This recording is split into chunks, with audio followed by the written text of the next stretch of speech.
All right, now going back to the emotive issue of the road maintenance levy. Earlier on, I had a discussion and a short phone call just to seek clarification in regards to this issue of road maintenance levy. Of course, we understand that over the past 10 or so years, the infrastructure in this country has really grown, and the critical bit has been how do we maintain, and that's where the road maintenance levy comes in.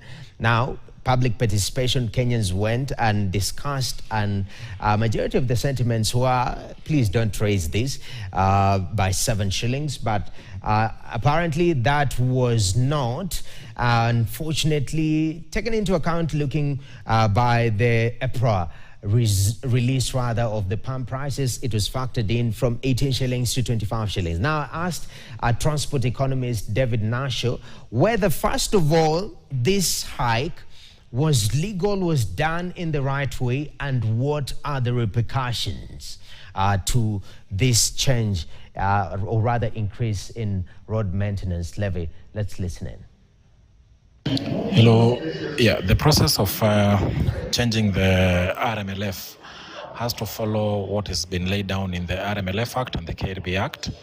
And since the acts were established after passage of, established under an act and they came through an act of parliament, then the process of amending the act, any clause, rests with parliament. So if the price was to be changed and to be increased, then it needs to follow the due process of amending the act, and the act should be amended through a parliamentary process.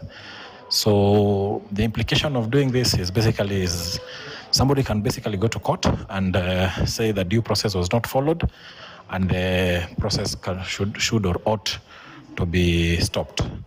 So we may just end up having some delays and some confusion in the market, but if the due process is followed, then the act can come into place and the charge can be levied. But as of now, the due process was not followed.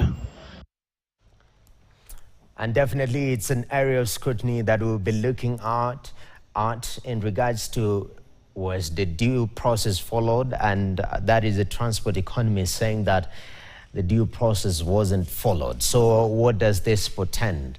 If it goes the legal route, what will that again be? Especially in an environment that we are in. It's a developing story that we'll be following on. But moving on swiftly, Kenyan university educators